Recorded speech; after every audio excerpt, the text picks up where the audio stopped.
네, 오늘은 8월 13일 금요일입니다. 본문은 이사야서 63장 15절에서 64장 12절까지를 보도록 하겠습니다. 이사야서 63장 15절부터 64장 12절까지를 제가 읽겠습니다. 주여 하늘에서 굽어 살피시며 주의 거룩하고 영화로운 초소에서 보옵소서. 주의 열성과 주의 능하신 행동이 이제 어디 있나이까. 주께서 베푸시던 간곡한 자비와 사랑이 내게 그쳤나이다. 주는 우리 아버지시라. 아브라함은 우리를 모르고 이스라엘은 우리를 인정하지 아니할지라도 여호와여 주는 우리의 아버지시라. 옛날부터 주의 이름을 우리의 구속자라 하셨거늘 여호와여 어찌하여 우리로 주의 길에서 떠나게 하시며 우리의 마음을 완고하게 하사 주를 경외하지 않게 하시나이까. 원하건대 주의 종들 곧 주의 기업인 지파들을 위하사 돌아오시옵소서. 주의 거룩한 백성이 땅을 차지한 지 오래지 아니하여서 우리의 원수가 주의 송소를 유린하였사오니 우리는 주의 다스림을 받지 못하는 자 같으며 주의 이름으로 일컬음을 받지 못하는 자같이 되었나이다. 원하건대 주는 하늘을 가르고 강림하시고 주 앞에서 산들이 진동하기를 불이 섭을 사르며 불이 물을 끓임같게 하사 주의 원수들이 주의 이름을 알게 하시며 이방 나라들로 주 앞에서 떨게 하옵소서. 주께서 강림하사 우리가 생각하지 못한 두려운 일을 행하시던 그때에 산들이 주 앞에서 진동하였사오니 주 외에는 자기를 앙망하는 자를 위하여 이런 일을 행한 신을 옛부터 들은 자도 없고 귀로 들은 자도 없고 눈으로 본 자도 없었나이다. 주께서 기쁘게 공의를 행하는 자와 주의 길에서 주를 기억하는 자를 선대하시거늘 우리가 범죄함으로 주께서 진노하셨사오며 이 현상이 이미 오래되었사오니 우리가 어찌 구원을 얻을 수 있으리이까. 무릇 우리는 다 부정한 자 같아서 우리의 의는 다 더러운 옷 같으며 우리는 다 잎사귀같이 시들므로 우리의 죄악이 바람같이 우리를 몰아가나이다. 주의 이름을 부르는 자가 없으며 스스로 분발하여 주를 붙잡는 자가 없사오니 이는 주께서 우리에게 얼굴을 숨기시며 우리의 죄악으로 말미암아 우리가 소멸되게 하셨음이니이다. 그러나 여호와여 이제 주는 우리 아버지시니이다. 우리는 진흙이요 주는 토기장이시니 우리는 다 주의 손으로 지으신 것이니이다. 여호와여 너무 분노하지 마시오며 죄악을 영원히 기억하지 마시옵소서. 구하오니 보시옵소서 보시옵소서. 우리는 다 주의 백성이니이다. 주의 거룩한 성읍들이 광야가 되었으며 시온이 광야가 되었으며 예루살렘이 황폐하였나이다. 우리 조상들이 주를 찬송하던 우리의 거룩하고 아름다운 성전이 불에 탔으며 우리가 즐거워하던 곳이 다 황폐하였나이다. 여호와여 일이 이러하거늘 주께서 아직도 가만히 계시려 하시나이까. 주께서 아직도 잠잠하시고 우리에게 심한 괴로움을 받게 하시려나이까. 아멘. 63장 15절부터 이제 읽었는데요. 성경을 봉독하면서부터 이렇게 확 눈물이 나는 그런 본문입니다. 참 오늘 본문 읽으면서 이렇게 마음을 다잡으면서 읽었는데요. 참 오늘 본문이 마음 깊이 와닿습니다. 같은 은혜를 좀 누리기를 원하고요. 또 오늘도 깨닫게 하시고 우리 마음을 주장하셔서 이 말씀을 통해 30배, 60배, 100배 열매와 결실을 맺기를 소망합니다. 15절 보니까 주여 하늘에서 굽어 살피시며 주의 거룩하고 영화로운 초소에서 보옵소서 이렇게 얘기하죠. 굽어 살피어 주옵소서. 이런 기도는 어떤 의미가 있을까요? 굽어 살피시며 그러니까 적극적으로 좀 봐달라는 얘기예요. 예. 날 좀 바라봐 주십시오. 이걸 좀 이제 굽어 살피시며를 좀 뒤집어서 얘기하면 이스라엘 백성이 하나님의 자녀가 하나님을 올려다보지 않는 거죠. 그러니까 저와 여러분이 하나님 자녀 아닙니까? 그럼 자녀가 마땅히 아버지 하나님을 바라보고 주목해야 되는데 안 보는 거예요. 그러니까 하나님, 우리가 하나님을 바라보지 못하고 있으니까 하나님 쪽에서 좀 굽어서 살핀다, 이 말은 허리를 숙인다는 의미잖아요. 그래서 적극적으로 나를 좀 바라봐 주십시오. 예. 참 이 굽어 살피심이라는 단어 하나에도 참 가슴이 미어집니다. 예, 우리가 하나님을 바라봐야 되는데, 그렇죠? 하나님께 집중하고 하나님을 바라봐야 되는데 우리가 하나님을 바라보지 못하니까, 예, 이 기자가, 이 말씀을 선포하고 있는 선지자가 하나님 편에서 그렇게 굽혀서 좀 바라봐 주십시오라는 기도입니다. 주의 그 거룩하고 영원한 초소, 그 거룩하신 하나님의 초소에서 우리를 바라봐 주옵소서. 이걸 이제 사실은 어떤 의미가 또 내포되어 있냐면, 거룩하고 아름다운 그 초소는 결국은 이 땅은 참으로 죄악으로 관영하고 더럽고 참으로 고통과 아픔이 가득한 곳이죠. 하나님, 그렇게 거룩하고 영화로운 초소에서 소망 없는 우리를 향하여 보옵소서. 보옵소서의 의미는 조금 더 적극적으로 본문 안에서 보면 좀 임재해 주십시오, 찾아와 주십시오 라는 고백이 되겠습니다. 주의 열성과 주의 능하신 행동이 이제 어디 있나이까. 시인이 정말 속이 상했던 것 같아요. 그러니까 사람이 너무 많은 문제 앞에 계속해서 고통을 받으면 하나님을 이렇게 원망하죠. 여기 보니까 하나님의 그 뜨거운 사랑, 그 열정, 우리를 향한 하나님의 그 뜨거운 열성과 주의 그 능하신 그 역사들, 그 능력들 어디 있습니까? 안 보인다는 거죠. 이걸 다시 얘기하면, 하나님, 내가 안 보이십니까예요. 예. 왜 우리를 안 쳐다보십니까? 왜 우리를 외면하십니까? 왜 우리를 버리십니까? 그 은혜들은 다 어디 갔습니까 도대체? 주께서 베푸시는 간곡한 자비와 그 사랑, 그게 내게 그쳤나이다. 이 15절의 이 고백 안에 이 시인의 고통이 얼마나 컸는지, 그리고 하나님을 향한 그 시인의 그 가슴이 이렇게 막 너무 섭섭함을 넘어서 원망함이 이렇게 느껴지죠. 그런데 저는 그것을 넘어서 하나님을 향한 깊은 사랑이 느껴집니다. 하나님, 그 자비, 그 간곡한 자비, 그 측량할 수 없는 그 하나님의 그 열정적인 그 하나님의 그 은혜와 자비, 그 사랑이 내게 그쳤나이다, 이렇게 하나님께 호소합니다. 그러면서 주는 우리 아버지시라. 지금 문맥적 흐름에서 좀 뭐가 안 맞지 않습니까? 하나님 사랑이 내게 끊어졌습니다.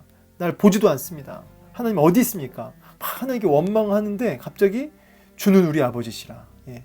이렇게 말이 연결돼요. 여러분, 시인의 그 마음을 좀 아시겠습니까? 시인의 마음은, 이 시인이 아니죠. 이 선지자의 마음은, 그럼에도 불구하고 하나님은 자신의 아버지라는 거죠. 비록 이렇게 고통 속에 하나님이 자기를 외면한 것처럼 느껴지지만, 그러나 하나님과 나와의 관계를 분명히 하는 거죠. 주는 내 아버지, 우리 아버지 아닙니까? 여기 이제 아브라함은 우리를 모르고 이스라엘은 우리를 인정하지 아니할지라도, 아브라함하고 이스라엘은 이제 야곱이죠. 아브라함과 이삭, 야곱 다 어떤 존재들이냐면 이스라엘 백성들이 가장 존경하는 사람들, 그리고 가장 신뢰하는 사람들이죠. 뭐 굳이 하나 더 넣자면 이제 모세도 그렇고요. 가장 존경하고 신뢰하고 참 그들에게 있어서는 어떤 뿌리가 되는 사람들인데, 그들도 자기를 모르고 인정하지 않는다. 그러니까 가장 신뢰하고 의지할 대상들인 그 존경하는 그 믿음의 조상들도 자기를 인정하지 아니할지라도 여호와여 주는 우리 아버지시라. 이거를 이제 그대로 같은 메시지가 뭐냐면, 배 아파서 낳은 자녀, 그 부모가 자기 자녀 잊겠습니까? 배 아파서 낳은 자녀를 잊겠냐고요? 못 잊죠. 그런데 그런 부모가 자녀를 혹시라도 잊을지언정 나 여호와는 너를 잊지 않겠다. 이 메시지랑 꼭 같은 겁니다. 아브라함과 이스라엘이, 야곱이 어떻게 여러분 이스라엘 백성들하고 이게 관계가 없겠습니까? 혈육이고 직접적인 조상인데, 그런데 그들이 모르고 인정하지 아니할지라도 하나님은 우리를 외면할 수 없고 하나님은 우리를 모른다고 하지 않습니다. 모른다고 하지 않으십니다. 왜냐하면 주는 우리의 아버지시기 때문입니다 라는 고백이죠. 그러니까 하나님은 우리 아버지시라, 이거를 강조하기 위해서 이렇게 표현을 한 거예요. 그러면서 옛날부터 주의 이름을 우리의 구속자라 하셨거늘 우리의 아버지를 넘어서 우리의 구속자, 돈 주고 사서 이제 내 거야 한 거죠. 우리를 속해서 샀거늘 하나님 거로 만드셨거늘 여호와여 어찌하여 우리로 주의 길에서 떠나게 하시며 주의 길이라고 하면은 이제 율법을 의미하겠죠. 율법. 근데 본인들이 떠났잖아요, 그죠? 우리가 떠난 거죠. 하나님이 잘못한 게 아니고 우리가 잘못한 거죠. 그런데 이 이사야서 기자는 뭐라고 하냐면 주의 길에서 어찌하여 이렇게 떠나게 했냐고 하나님이 마치 떠나게 한 것처럼 얘기를 하고 있습니다. 우리 마음을 완고하게 하사 마치 바로의 마음을 완악하게 한 것처럼 그렇게 강팍하게 하셔서 주를 경외하지 않게 하시나이까. 지금 책임을 하나님께 돌리고 있는 모습이죠. 여기 어찌하여라는 단어는 이해가 안 된다, 납득이 안 된다, 설명할 수 없다라는 표현할 때 어찌하여 정말 이해할 수가 없다 이런 의미죠. 여러분 이게 하나님께 책임을 다 이렇게 전가하는 것처럼 보이지만 이제 문맥적 흐름에 봤을 때 본인들이 잘못한 거 알아요. 내 잘못인 거 알아요. 근데 이거는 철저하게 어떤 의미가 있냐면 자신들의 힘으로는 안 된다는 고백이 담겨져 있는 겁니다. 정말 마음은 순종하고 싶고 하나님의 길에서 떠나지 않고 하나님 경외하고 싶은데 안 되는 거예요. 그러니까 안 되니까 하나님 앞에 어찌하여 이렇게 얘기하는 거죠. 하나님께 책임을 돌린다기보다는 자신들의 힘과 능력으로는 안 되는, 어찌 안 되는, 마음은 원하는데 그게 안 되는, 그래서 끊임없이 실패하는 자신들의 모습을 보면서 너무 속상해하면서 하나님 좀 도와주십시오라는, 하나님은 하실 수 있지 않습니까? 라는 그런 절규가 이 안에 담겨져 있는 거죠. 어떤 액면 그대로 보면 원망처럼 보이고 하나님께 다 모든 책임을 돌리는 것처럼 보이지만 자신들의 소망 없음과 하나님 말고는 방법이 없음을 이렇게 담고 있는 표현이에요. 17절 읽으면서도 막 그게 너무 진하게 느껴져서 가슴이 참 미어졌습니다. 그러면서 원하건대 주의 종들 곧 주의 기업인 지파들을 위하사 돌아오시옵소서. 떠나지 마시고 좀 돌아오십시오. 실제로 이스라엘 백성들이 광야에 있을 때 이제 하나님의 그 구름 기둥과 불 기둥이 함께 하시잖아요. 그런데 이제 구름과 불 기둥이 움직이지 않으면 멈춰야 돼요. 움직이시면 이제 같이 이제 움직이는 거고. 근데 이제 움직이지 않고 계속 오래 있으니까 이스라엘 백성들이 돌아오시옵소서, 하나님 임하여 주옵소서 막 기도하거든요. 하나님 개입해 달라는 거죠. 하나님 우리를 좀 도와주시라는 그런 간절한 호소인 것입니다. 좀 도와주십시오 주님. 18절 주의 거룩한 백성이 땅을 차지한 지 오래지 아니하여서 우리의 원수가 주의 송수를 유린하였사오며, 이제 과거의 이제 이야기죠. 이제 출애굽하고 이제 또 가나안 땅에 돌아왔지만 또 애굽으로 또 이제 애굽에서 출애굽해서 가나안 약속의 땅으로 돌아왔지만 또 바벨론 포로로 끌려가고 뭐 이런 참 비참한 역사들을 이렇게 쭉 언급하고 있는 거죠. 우리는 주의 다스림을 받지 못하는 자 같으며 주의 이름으로 일컬음을 받지 못하는 자 같이 되었나이다. 이 말은 하나님 마치 이렇게 부모 없는 자녀, 여러분 그 자식이 부모가 없는 자녀의 모습, 그야말로 보호받지 못하고 이렇게 사랑받지 못한 그런 부모 없는 자녀의 모습을 우리가 하고 있지 않습니까? 라는 고백이에요. 19절이 주의 다스림 그리고 주의 이름으로 일컬음 받지 못하는 하나님 자녀 아니다, 상관없다, 이런 모습이지 않습니까? 우리 모습이 지금 이런 원망 같으나 하나님 앞에 정말 눈물 어린 도와달라고 하는 간구입니다. 그러면서 64장 1절로 원하건대 주는 하늘을 가르고 강림하시고 주의 앞에서 산들이 진동하기를. 제가 이걸 계속 읽는데 여러분 저는 개인적으로 시편을 읽는 느낌이었어요. 이 기도를 듣는데 시편에 이런 느낌이 많거든요. 그래서 제가 자꾸 저도 모르게 시인이라는 표현을 자꾸 쓰게 된 것 같은데요. 굉장히 정직한 고백이죠. 굉장히 진실하고 정직하고 하나님 앞에 인간적인 고백들이죠. 여러분 기도가 그렇습니다. 뭔가 이렇게 수식어가 많이 안 붙어도 되고요. 뭔가 이렇게 미사 여구가 필요 없습니다. 하나님 앞에 우리의 소망 없음과 참 우리의 죄악과 그리고 동시에 하나님 뿐임을 고백하면서 이렇게 정직한 고백, 진실한 어떤 눈물 어린 고백이 정말 하나님 앞에 합한 기도가 되는 것이죠. 64장 1절과 2절은 하나님의 임재의 모습을 가리켜요. 여러분 이제 화산 폭발해서 막 이렇게 뜨거운 이제 화산이 이렇게 막 숲을 불사르고 이제 마그마가 막 흘러서, 그렇죠? 용암이 막 흘러서 흘러내리는 그런 모습을 지금 하고 있습니다. 그래서 하늘을 가르고 강림하시는데, 강력히 임재하시는데 막 지진이 일어나고 숲이 다 이렇게 불타고 불이 물을 끓임같이 막 이제 물이 끓는 거죠. 뜨거운 용암에 물이 막 흘러내리고 주의 원수들이 주의 이름을 알게 하시며, 자, 이거는 강력한 주의 임재를 통하여 강력한 주님의 역사하심을 통해서 원수 이방 나라들, 자기를 대적하는 모든 대적들이 하나님의 살아계심을 보고 떨게 하옵소서, 알게 하옵소서 라고 하는 고백입니다. 이 말은 이제 아까 요 같은 말이에요. 굽어 살피시며, 같은 의미입니다. 적극적으로 임하소서, 강권적으로 임하소서, 이런 고백이죠.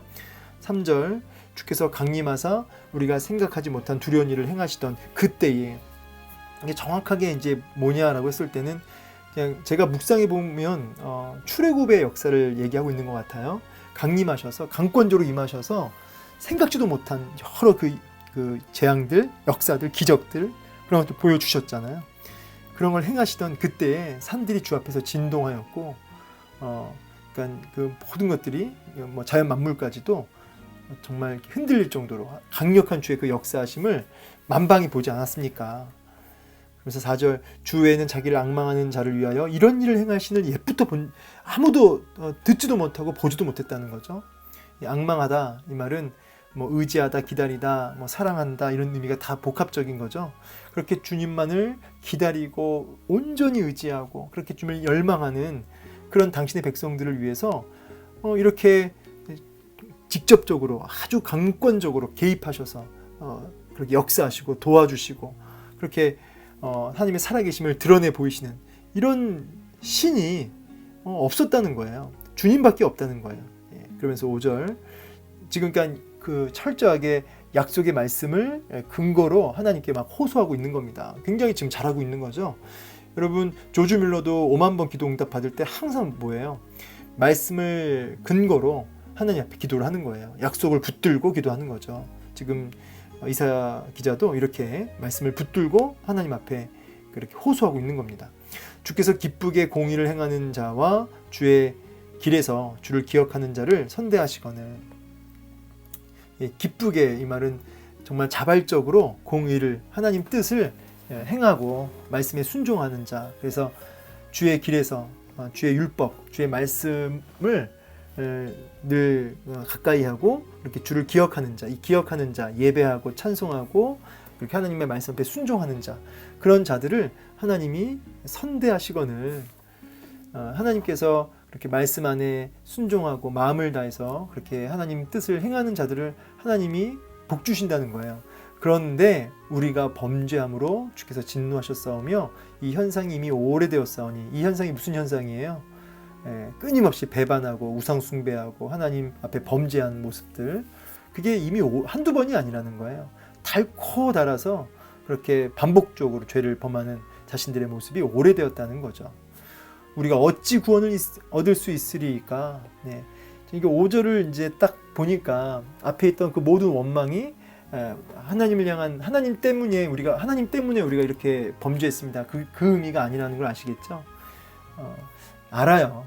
내가 범죄하고 내가 소망이 없는, 참 대안이 없는 죄인인 것을 정확히 알고 있는 거죠.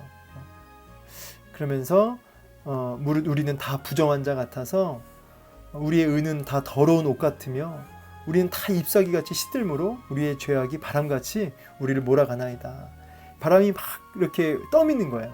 그러니까 죄 짓고 싶지 않은데 그 죄를 향해서 그냥 달려가고 있어요. 그러면서 통제 안 되는 자신들의 모습들, 죄악된 모습들, 누더기같이 그렇게 죄악된 옷으로 그렇게 그런 옷을 입고, 더러운 옷을 입고 이렇게 너무나 비참한 모습을 죄인들의 모습을 지금 그대로 보여주고 있습니다. 저는 이 말씀이 있는데 누가복음 18장 13절 말씀, 그 바리새인하고 세리가 같이 이렇게 기도하잖아요. 근데 바리새인은 막 일어서서 손 들고 고개를 빳빳이 세우고 나 11조도 내고 나 봉사도 하고 하나님 감사합니다 막 하면서 자기가 의로움을 막 자랑하죠. 근데 세리는 어때요? 고개를 들지 못하고 가슴을 치면서 자신이 죄인입니다 라고 고백하죠.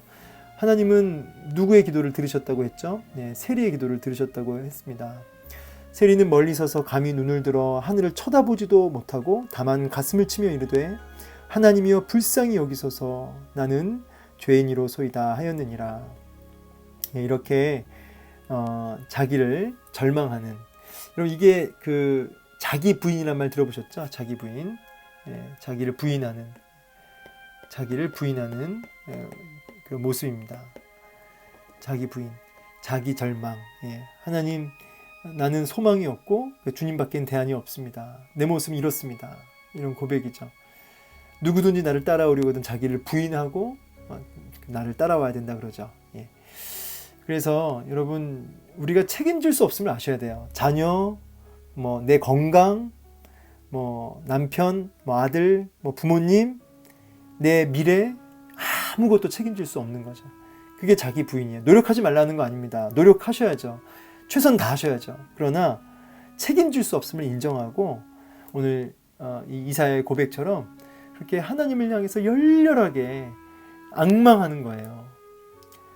7절 주의 이름을 부르는 자가 없으며 스스로 분발하여 주를 붙잡는 자가 없사오니 이는 주께서 우리에게 얼굴을 숨기시며 우리의 죄악으로 말미암아 우리가 소멸하게 되었습니다. 여기 주의 이름을 부르는 자가 없다. 찾는 자가 없다는 거죠. 또 스스로 분발하여 주를 붙잡는 자. 그러니까 자기의 어떤 열심을 가지고 주님을 좀 앙망하는 그런 자도 없다는 거죠. 그러니까 이게 우리들 모습이라는 거예요. 찾지도 않고 좀 붙들지도 않고 완전히 영적으로 무기력에 빠져서 나아가지 않는. 이는 주께서 우리에게 얼굴을 숨기시며, 그런데 이제 그 이는 하면서 마치 이렇게 된 게 하나님 책임처럼 얘기하고 있는데요. 우리에게 얼굴을 숨기시며, 얼굴은 은혜를 뜻합니다. 얼굴은 은혜. 은혜를 안 주셨고 그렇기 때문에 이렇게 된 거 아닙니까? 이런 고백이지만 철저하게 여기는 어떤 의미냐면 주님의 은혜뿐입니다 라는 거예요. 우리 스스로는 도저히 안 되니까 주님 은혜뿐입니다 라는 그런 강력한 고백인 거죠. 우리의 죄악으로 말미암아 우리가 소멸하게 되게 하셨습니다. 이대로 가면 다 죽습니다 라는 뜻이에요. 아이스크림 이렇게 녹아내리듯이 이렇게 다 녹아내립니다. 8절 그러나 여호와여, 이 8절에서도 이렇게 가슴이 참 뜨거워지죠. 그러나 여호와여 이제는 주의 아버지, 우리 아버지 아닙니까? 우리는 진흙 아닙니까? 진흙, 티끌 아닙니까? 먼지 아닙니까? 주는 토기장이시고 우리는 주의 손으로 지으신 그 흙 아닙니까? 연약한 거 아시지 않습니까? 그러나 여호와여 우리 아버지시니이다. 저는 이 그러나에 굉장히 큰 위로를 얻습니다. 그러나 주는 우리 아버지, 그러나 주는 우리의 토기장이 난 진흙, 예, 주님 손에 있습니다. 그러면서 9절에 정말 이 이사야의 마음이 무너져 내리는 고백, 너무 분노하지 마옵소서. 좀 참아주십시오. 우리를 좀 참아주십시오. 저 이런 기도 많이 했거든요. 예, 하감해 주십시오. 하나님 좀 이 문제를 이 고난을 좀 하감하여 주십시오. 감당하기 어려우니까 하감해 주십시오. 예, 너무 분노하지 마십시오. 우리가 이렇게 범죄해서 우리가 고통받고 있는 건 마땅한데 너무 분노하지 마옵소서. 우리의 죄악을 영원히 기억하지 마옵소서. 그러면서 이거 2번 외치잖아요. 보세요. 보시옵소서, 보시옵소서.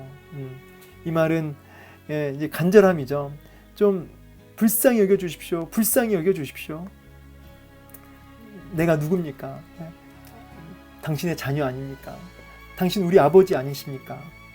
주의 거룩한 성읍들이 광야가 되고 지금 황폐하게 되었고 예루살렘이 황폐하게 되었고 지금 비참하고 여기 보시면 성전이 불에 타서 다 황폐해졌습니다. 소망이 없습니다. 길이 안 보입니다. 일이 이러하거늘 아직도 가만히 계시려고 하십니까? 주께서 아직도 잠잠하시고 이 고통을 계속 받게 하려고 하십니까? 라고 하는 그런 질문으로 말씀이 다 끝나죠. 예. 여러분 오늘 이 말씀을 통해서 여러분 제가 구체적으로 좀 질문 드려봅니다. 어떤 고난 속에 계십니까? 무엇 때문에 여러분 방황하고 계십니까? 무엇 때문에 마음이 이렇게 오늘도 막 무너져 내리십니까? 오늘 이런 이사의 고백이 혹시 여러분의 고백은 아니신지 모르겠습니다. 사실 저의 고백이기도 하거든요. 일이 이러하거늘 내 모습이 여전히 이 모양이거늘 아직도 가만히 계시겠습니까? 아직도 잠잠하십니까? 이게 여러분 계속 반복드립니다만 원망이 절대 아니에요. 이 안에는 뭐가 있냐면 주님밖에 없습니다. 주님의 능력밖에 없습니다라고 하는 자기 부인과 하나님만을 철저하게 의존하는 그런 고백이 이 안에 담겨져 있는 거거든요. 속히 임하여 달라고, 속히 역사해 달라고 하는 그 고백을 이렇게 반대로 하고 있는 거예요. 아직도 가만히 계시고 아직도 잠잠하십니까? 이 괴로움 언제까지 받게 하시려고 합니까? 속히 임하소서. 주님 안 돌아보시면 끝납니다. 그냥 이런 고백이죠. 이제 말씀 마무리하겠습니다. 자, 오늘 말씀을 통해서 저는 오늘 실천 과제로 이거 한번 이렇게 해봅시다. 이렇게 제가 오늘 도전 드리기보다는요. 오늘 하나님 앞에 좀 이런 기도를 하면서 오늘 하나님 앞에 좀 살았으면 좋겠습니다. 뭐냐면 자기를 부인하고 하나님 앞에 여기 이 고백 있죠. 우리 그러나 여호와여 8절 그러나 여호와여 이제 주는 우리 아버지이시니다. 이 고백을 오늘 좀 수시로 올려드렸으면 좋겠어요. 그리고 고난 속에 있는 분들은 하나님을 향해서 여호와여 너무 분노하지 마옵소서 이렇게 좀 기도하면서 좀 하나님 앞에 좀 서러운 마음을 올려드리는 하루가 되었으면 좋겠습니다. 하나님 앞에 서러운 거 아시죠? 그걸 아셔야 됩니다. 서러운 마음. 그러나 여호와여 이제 주는 우리 아버지이시니다. 나 티끌 아닙니까? 너무 분노하지 마옵소서. 그렇게 서러운 마음으로 주님 앞에 울며 불며 하나님 앞에 좀 나아가 하나님의 은혜를 좀 죄송합니다. 거짓처럼 구걸할 수 있는 그런 우리들의 모습이길 소망해요. 제 말이 조금 더 과한 거 아닙니다. 그야말로 거짓처럼 구걸할 수 있기를 원해요. 정말 주님밖에 없습니다. 오늘도 그렇게 주님만을 열망하며 소망할 수 있는 저 여러분 되길 소망합니다. 그러나 여호와여 주는 우리 아버지십니다. 아멘.